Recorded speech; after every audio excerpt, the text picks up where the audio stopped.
Hi everyone. ಇವತ್ತು ನಾವು ಸಡನ್ನಾಗಿ ಪ್ಲ್ಯಾನ್ ಮಾಡಿಬಿಟ್ಟು ಕೊಲ್ಲೂರು ಟೆಂಪಲ್ಗೆ ಹೋಗುವ ಅಂತ ಡಿಸೈಡ್ ಮಾಡಿದ್ವಿ.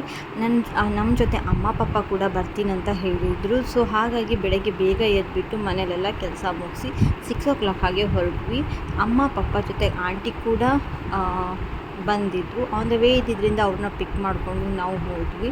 ಬೆಳಗ್ಗೆ ಬೇಗ ದೇವ್ರ ದರ್ಶನ ಮಾಡಿಬಿಟ್ಟು ಬರಬೇಕು ಅಂತ ಹೇಳಿ ಪ್ಲ್ಯಾನ್ ಎಲ್ಲ ಆಗಿತ್ತು. ಫೈನಲಿ ನಾವು ಕೊಲ್ಲೂರು ರೀಚ್ ಆದ್ವಿ. ಬೇಗ ದೇವ್ರ ದರ್ಶನ ಮುಗಿಸ್ಕೊಂಡು ಇಲ್ಲಿಂದ ಬೇಗ ಹೋದರೆ ನಮ್ಮ ಕೆಲಸಕ್ಕೆ ಹೋಗಲಿಕ್ಕೂ ಪ್ರಾಬ್ಲಮ್ ಇಲ್ಲ ಅಂತ ಡಿಸೈಡ್ ಮಾಡಿಕೊಂಡು ಬೇಗ ದರ್ಶನ ಮಾಡುವ ಅಂತ ಹೊರಟು ಬಂದಿದ್ವಿ. ಬಟ್ ಅನ್ಫಾರ್ಚುನೇಟ್ಲಿ ಇಲ್ಲಿದು ದೇವಸ್ಥಾನದ ಟೈಮಿಂಗ್ಸ್ ನಮಗೆ ಗೊತ್ತಿರಲಿಲ್ಲ.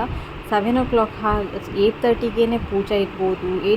ಲಾಸ್ಟ್ ಟೈಮ್ ಹೋದಾಗ 8 o'clock ಹಾಗೆ ದೇವಸ್ಥಾನ ಕ್ಲೋಸ್ ಮಾಡಿದರು. ಸೊ ಈ ಸಲ ಆ ಟೈಮ್ನ ತಪ್ಪಿಸಿಬಿಟ್ಟು 7:30ಗೆ ಹೋದ್ವಿ. ಬಟ್ 7:30ಗೆ ದೇವಸ್ಥಾನದಲ್ಲಿ ಪೂಜೆ ನಡೆಯೋದ್ರಿಂದ ದೇವಸ್ಥಾನ ಕ್ಲೋಸ್ ಆಗಿತ್ತು. ಬಾಗಿಲು ಹಾಕಿದ್ರು. ಸೊ ಹಾಗಾಗಿ ನಮಗೆ ಅರ್ಧ ಗಂಟೆ ವೆಯ್ಟ್ ಮಾಡಬೇಕಾಯಿತು. ಈ ಸಲ ಕರೆಕ್ಟಾಗಿ ಟೈಮಿಂಗ್ ಶೆಡ್ಯೂಲ್ಸ್ನ ಪೂರ ನೋಡ್ಕೊಂಡ್ಬಂದು ನೆಕ್ಸ್ಟ್ ಟೈಮ್ಗೆ ಈಸಿ ಆಗ್ತದಂತ ಹೇಳಿ ಆಯಿತು. ಕಟ್ಪಾಡಿಯಿಂದನೇ ನಾನು ಆಲ್ರೆಡಿ ತಾಯಿಗೋಸ್ಕರ ಹೂ ತೊಗೊಂಡು ಹೋಗಿದ್ವಿ. ತಾಯಿಗೆ ಅದನ್ನು ಬಿಸಿ ತಾಯಿ ದರ್ಶನ ಮಾಡಿಕೊಂಡು ಅಮ್ಮ ನಿಮ್ಮ ಶ್ರೀ ರಕ್ಷೆ ಸದಾ ನಮ್ಮ ಮೇಲಿರಲಿ ಅಂತ ಬಂದ್ವಿ. ನಾನು ಕೊಲ್ಲೂರು ಹೋಗಬೇಕಾದ್ರೆ ಬ್ರೇಕ್ಫಾಸ್ಟ್ ಏನೂ ಮಾಡ್ತಿರಲಿಲ್ಲ. ದೇವ್ರ ದರ್ಶನ ಆದಮೇಲೆ ಬ್ರೇಕ್ಫಾಸ್ಟ್ ಮುಗಿಸಿ ಅಲ್ಲಿಂದ ಮನೆಗೆ ಬಂದ್ವಿ. ಟ್ರಾವೆಲ್ ಮಾಡಿ ತುಂಬಾ ಸಾಕಾಗಿತ್ತು. ಚೆನ್ನಾಗಿ ಊಟ ಮಾಡಿಬಿಟ್ಟು ಗಟ್ಟಿ ನಿದ್ರೆ ಮಾಡಿದ್ವಿ. ಆಮೇಲೆ ಮಧ್ಯಾಹ್ನ ಎಲ್ಲ ಕೂಡ ಇದ್ದಿದ್ರು ಅಂತ ಹೇಳಿಬಿಟ್ಟು ನಾವೆಲ್ಲ ಗೇಮ್ ಆಡುವ ಅಂತ ಹೇಳಿ ನಮ್ಮ ಮನೆ ತೋಟದಲ್ಲಿ ಕೂತ್ಕೊಂಡು ಗೇಮ್ ಆಡಲಿಷ್ಟು ಹೊತ್ತು ಮಾಡಿದ್ವಿ. ಹಾಗೆ ಟೈಮ್ ಹೋಗಿ ಸಂಜೆ ಆಗ್ತಾ ಬೀಚ್ಗೆ ಹೋಗುವ ಅಂತ ಪ್ಲ್ಯಾನ್ ಮಾಡಿಬಿಟ್ಟು ಬೀಚಿಗೆ ಕೂಡ ಬಂದ್ವಿ. ಈ ಬೀಚ್ ಇರೋದು ನಮ್ಮ ಮನೆಯಿಂದ 2 ಕಿಲೋಮೀಟರ್ ದೂರದಲ್ಲಿ ಇದೆ. ಇದರ ಹೆಸರು ಕೋಡಿ ಬೀಚ್ ಅಂತ, ಶಾಸ್ತನ ಕೋಡಿ ಬೀಚ್. ಸೊ ನಾವೆಲ್ಲರೂ ಕೂಡ ಗಮ್ಮತ್ತು ಮಾಡ್ತಿದ್ವಿ. ಎಲ್ಲರೂ ಕೂಡ ಖುಷಿಯಲ್ಲಿ ಬೀಚಲ್ಲಿ ಏನೋ ಹುಡುಕ್ತಾ ಇದ್ದಾರಲ್ಲಪ್ಪ ಅಂತ ಏನಂತ ನೋಡಬೇಕು ಅಂದರೆ ಇವರೆಲ್ಲರಿಗೂ ಕೂಡ ಮರುವಾಯಿ ಮಳಿ ಅಂತ ಹೇಳ್ತೀವಿ ನಮ್ಮ ಭಾಷೆಯಲ್ಲಿ, ಅದು ಸಿಕ್ಕಿದೆ. ಸೊ ಅದೇ ಖುಷಿಯಲ್ಲಿ ಎಲ್ಲರೂ ಕೂಡ ಹುಡುಕ್ತಾಯಿದ್ರು. ಹುಡುಕಿ ಸ್ವಲ್ಪ ಮಳಿ ಕಲೆಕ್ಟ್ ಮಾಡಿದ್ರು. ಅದೇ ಅವರಿಗೆ ಖುಷಿಯಾಗಿತ್ತು. ಸೊ ನಾವು ಹೋಗಬೇಕಾದ್ರೆ ಸ್ವಲ್ಪ ಮಳೆ ಮೋಡ ಕೂಡ ಆಗಿತ್ತು. ನೋಡಬೇಕಾದ್ರೆ ಇದ್ದಕ್ಕಿದ್ದಂಗೆ ಜೋರಾಗಿ ಮೋಡ ಆಯಿತು. ಸೊ ಇನ್ನೇನು ಚಂಡಿ ಆಗಬೇಕು ಅಂತ ಹೇಳಿ ಎಲ್ಲ ಕೂಡ ಟೆನ್ಷನ್ ಆಗಿದ್ವಿ. ಬಟ್ ಮತ್ತೆ ಒಂದು ಸಲ ಮೋಡ ಆಗ್ತಿತ್ತು, ಮೋಡ ಹೋಗ್ತಿತ್ತು. ಅದು ನಾವು ಹೋಗಿರಲಿಲ್ಲ. ಎಲ್ಲ ಕೂಡ ಒಂದು ಸ್ವಲ್ಪ ಹೊತ್ತು ತುಂಬ ಜಾಲಿಯಾಗಿ ಕಳೆದ್ರು. ಎಲ್ಲರಿಗಿಂತ ಜಾಸ್ತಿಯಾಗಿ ನನ್ನ ಮಗನೇ ಎಂಜಾಯ್ ಮಾಡ್ತಾಯಿದ್ದ. ಅವನನ್ನಂತೂ ಕರ್ಕೊಂಬರ್ಲಿಕ್ಕೆ ಆಗ್ತಾನೇ ಇರಲಿಲ್ಲ. ಎಲ್ಲ ಕೂಡ ಎಷ್ಟೇ ಮಳೆ ಮೋಡ ಆದರೂ ಕೂಡ ಮನೆಗೆ ಬರಲಿಕ್ಕೆ ಯಾರಿಗೂ ಮನಸ್ಸೇ ಇರಲಿಲ್ಲ. ಗಮ್ಮತ್ತು ಮಾಡ್ತಾಯಿದ್ರು. ಇವನಂತೂ ಪೋಖ್ರಿನ ಬಿಡುವಂಥ ಚಾನ್ಸಸ್ಸೇ ಇರಲಿಲ್ಲ. ಆ ಥರ ಮಾಡ್ತಿದ್ದ. ಅಲ್ಲಿಂದ ನಮ್ಮ ವಂಶಿ ಅಂತೂ ಭಾರಿ ಖುಷಿಯಲ್ಲಿ ಓಡ್ಕೊಂಡ್ಬಂದ. ನನಗೆ ಜಗತ್ತಿನ ಅತ್ಯಂತ ದೊಡ್ಡ ಏಡಿ ಸಿಕ್ಕಿದೆ ಅಂತ ಹೇಳಿಬಿಟ್ಟು.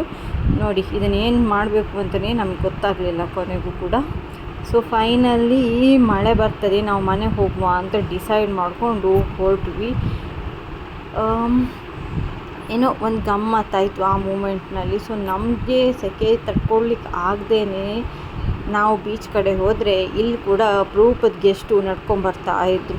ಇವ್ರನ್ನ ಕೂಡ ಕೇಳಿದ್ವಿ, ನೀವೆಲ್ಲಿಗೆ ಹೊರಟ್ರಿ ಅಂತ. ಅವರು ಭಾರಿ ಫೀಲಿಂಗ್ನಲ್ಲಿದ್ದರು, ತಿರುಗಿ ನೋಡ್ತಾನೆ ಇರಲಿಲ್ಲ.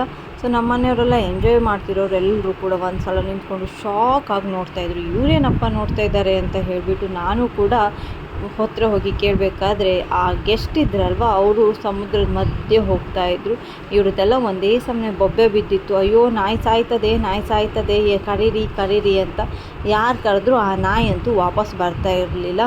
ಫೈನಲಿ ಆ ನಾಯಿಗೆ ಎಂತ ಅನ್ನಿಸ್ತೋ ಗೊತ್ತಿಲ್ಲ, ಅಲ್ಲೇ ಜೋರಾಯಿತು. ಮಧ್ಯೆ ತನಕ ಹೋಗಿ ಸ್ನಾನ ಮಾಡಿಬಿಟ್ಟು ವಾಪಸ್ ಬಂತು. ನಮ್ಗೆ ಆಗ ಗೊತ್ತಾಯಿತು ಸೂಸೈಡ್ ಮಾಡಲಿಕ್ಕೆ ಹೋಗಿದ್ದಲ್ಲ, ಸ್ನಾನ ಮಾಡಲಿಕ್ಕೆ ಹೋಗಿದ್ದು ಅಂತ. ಆ ನಾಯಿ ಕಾನ್ಫಿಡೆಂಟ್ ಯಾವ ರೇಂಜಲ್ಲಿತ್ತು ಅಂತ ಹೇಳಿದರೆ, ನಾನೇನಾದರೂ ಸಮುದ್ರದಲ್ಲಿ ಮುಳುಕಿದ್ರೆ ನನ್ನನ್ನೇ ತಂದು ಮೇಲ್ಗಡೆ ಬಿಡ್ತೀನಿ ಅನ್ನೋಷ್ಟು ರೇಂಜಲ್ಲಿ ಕಾನ್ಫಿಡೆಂಟ್ ಇತ್ತು. ಅದು ಅಲ್ಲಿಂದ ಮೇಲೆ ಬಂತು. ನಾವು ಕೂಡ ನನ್ನ ಮಾಮಿಗಂತೂ ನಾಯಿ ಮೇಲೆ ಬಂತಲ್ಲ ಅಂತ ಹೇಳಿ ಒಂದು ಕಡೆ ತುಂಬ ಖುಷಿಯಾಯಿತು.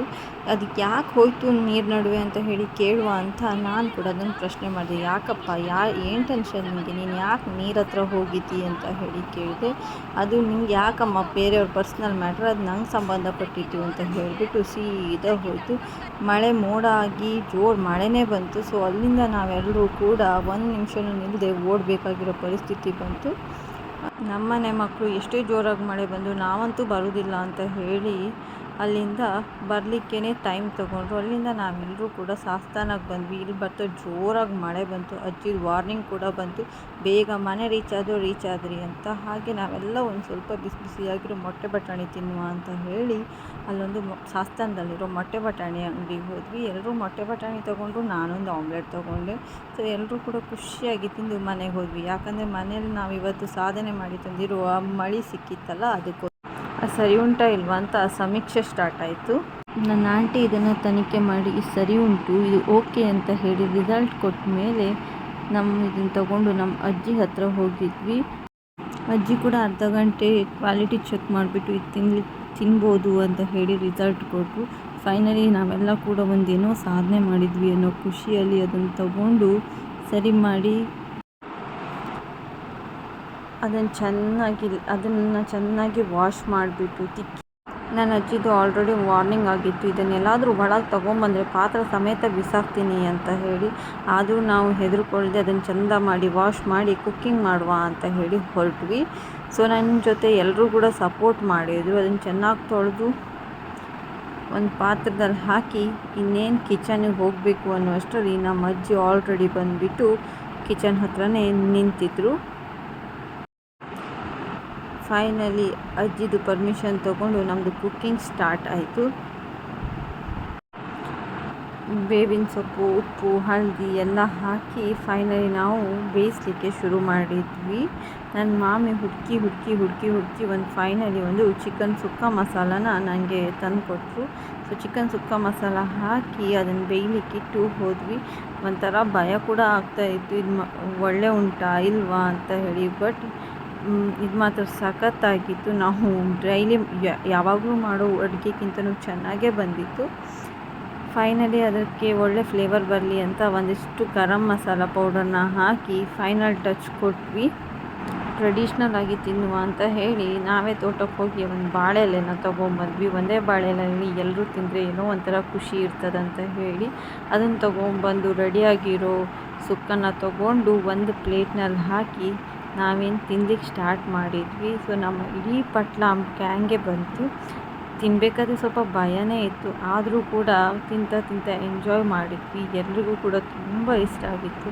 ಇದೆಲ್ಲದರ ಜೊತೆ ಕೂಡ ಒಂದು ಬಾಲ್ಯದ ನೆನಪು ಮತ್ತೆ ಬಂತು.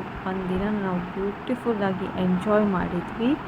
ನಿಮಗೇನಾದರೂ ನನ್ನ ವಿಡಿಯೋ ಇಷ್ಟ ಆಗಿದ್ದರೆ ಲೈಕ್ ಮಾಡಿ, ಶೇರ್ ಮಾಡಿ, ಇನ್ನೂ ಹೆಚ್ಚಿನ ವಿಡಿಯೋಗೆ ಸಪೋರ್ಟ್ ಮಾಡಿ. Thank you.